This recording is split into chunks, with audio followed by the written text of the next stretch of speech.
All right, hello everyone. Welcome back to Enter the Internet. I am your host Jordan, and as always, I am joined by my co-host Cold Beer. How are you doing today, brother? I'm good. How you doing? I am doing good. I am doing good. We got a lot of gaming news to talk about today.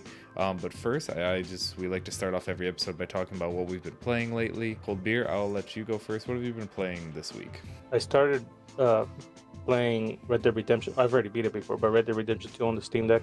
That's been a lot of fun. I like the game a lot. I think you mentioned you started it but never finished it. Yeah, I actually just started playing it not too long ago as well. Yeah, man, you need to give that a good second try. It's a lot of fun. Yeah, I know how great it is, and GTA 6 hopefully releasing this year. I've wanted to go back and play Rockstar's last release game, and it's still Red Dead Redemption 2 is still a phenomenal game. It came out 7 years now in 2018. But yeah, like I said, I did play basically to the end. I know how it ends, unfortunately, but I got very, very far into the game when it first came out, and I never did finish it, but I'm going to finish it this time, like I said, in preparation for GTA 6, as I play GTA 5 probably 100 times at this point. So be sure to let us know down in the comments below what you've been playing recently.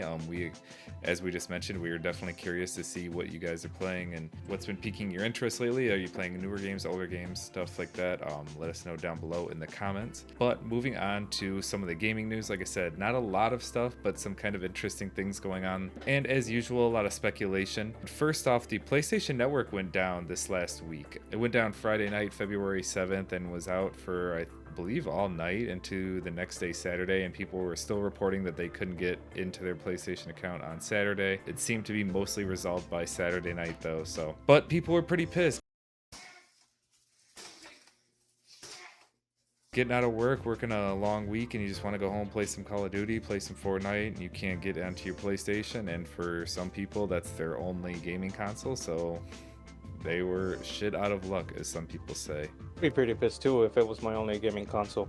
And then to rectify servers going down, they gave everybody that has PlayStation Online an extra 5 days of PlayStation Network. Excuse me. Nice. And yeah, nice kind of, but the people that don't have PSN or PS Plus, they didn't get anything. So it sucks for them.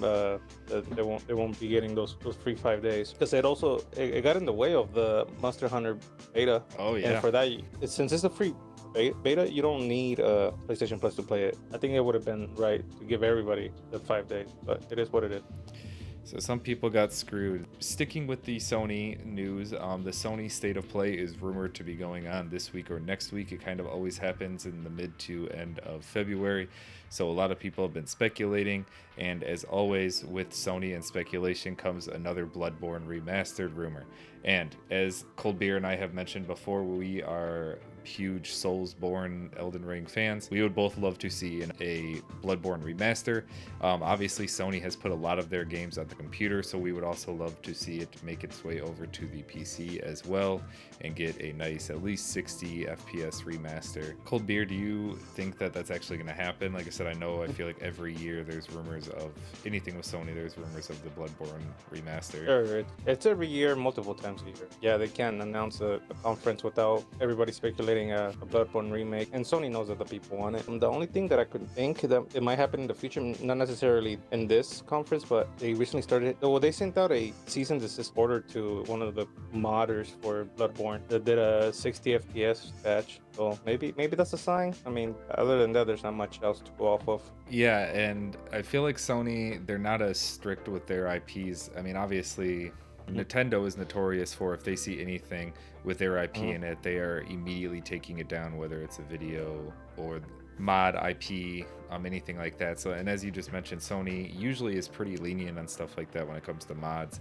and like remasters of their game. And like you just said, it's been up for a couple of years at this point, or for a while. So for them to take it down at this point seems a little weird. So that might be pointing at something, but we are just kind of grabbing at straws at this point. So we will see. Obviously, the two things that they are more than likely going to be talking about is Ghosts of Yoti, I believe that's how you pronounce it, and of course Death Stranding 2. I'm not for sure, but I believe that they've talked about having a second trailer that may or may not be confirmed, but I've been hearing a lot about that. So we will see if that is coming out. I know, again, I've messed around with Death Stranding. I haven't played too much into it, but I know Cold Beer here is a huge Hideo Kojima fan, so I know he's going to be playing Death Stranding 2 when it comes out. Are you looking forward to that, Cold Beer? Oh yeah, can't wait. The first one, I won't lie, it was a little slow, and it's obviously its own type of genre, so you have to go in with an open mind. But I had a lot of fun with it, and I think the second one is just gonna be better. He'll improve on things that needed the improvement on the first one, so I can't wait for that.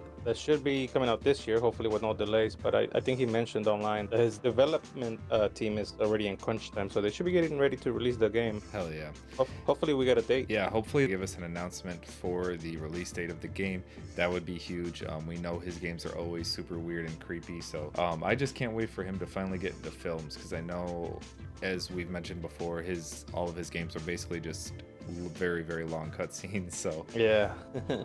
I feel like he needs to get into the movie realm at some point. Maybe his production team. I think he kind of said when he started this new Kojima Productions that it was going to be an all-around production team, not just video games. So he may get into film at some point. But Well, one game that I can't wait for that got a recent release date is the remake of Metal Gear Solid Delta, Snake Eater. I know you haven't played them, but I played them. I grew up with those games. I remember I was actually too young when I saw those games that my dad would play them, and I'd watch him play them all day.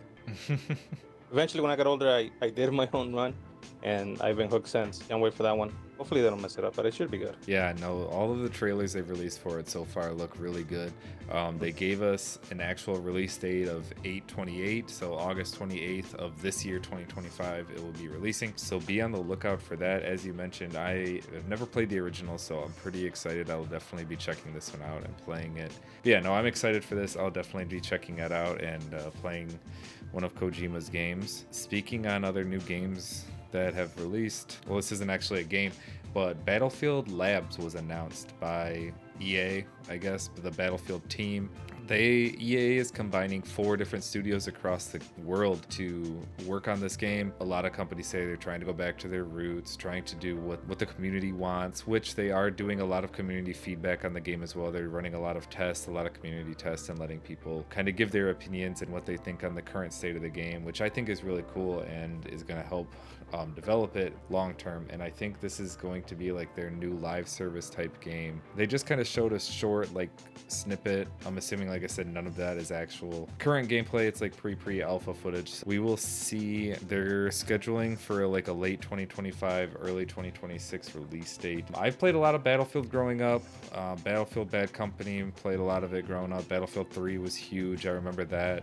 It was Battlefield 3 and Modern Warfare 3 came out at the same time, and they were both kind of at the peak of their popularity at the time. That was a big battle. But yeah, Cold Beer, what do you think? Are you excited for the new Battlefield Labs? Have you seen it? Do you think it's going to look good? What do you think? I don't really, I guess, know what to think when it comes to the development studios combining. I mean, I know that Rockstar's done it before, because Rockstar used to have different studios across the world. In the earlier days, they would each release their own game. So Rockstar San Diego will release a game, and Rockstar London will release a different game. But I know that eventually they just start working in one game, and I think that was ETI 5 was the first one, and the same thing with Red Dead 2. So I mean, you can expect similar results. Hopefully, really good gameplay, graphics optimized. You would think that's what I'm hoping for. Yeah. You would think when there's more hands in the pot that you would get a better product overall, but sometimes too many hands in the pot can complicate things, and we might just get a constant bug-filled game. But you never know. Like I said, I have high hopes for it. I haven't really played 2042 at all. I played a little bit on release, but it is EA after all, and EA, we know, as everyone knows, is not the best company. But I don't know, like I said, I'm interested to see. I have high hopes for it. I'm interested. Yeah, it's just kind of disheartening to look back at the last couple games, and they haven't been all that. The Battlefields, they hype them up, and like Battlefield 5 and 2042. They come out and they let people try their game, and then we'll play it for a while, but then we'll just drop it, as everyone else does. I mean, I don't think that game is very popular at the moment. But hopefully something better than that.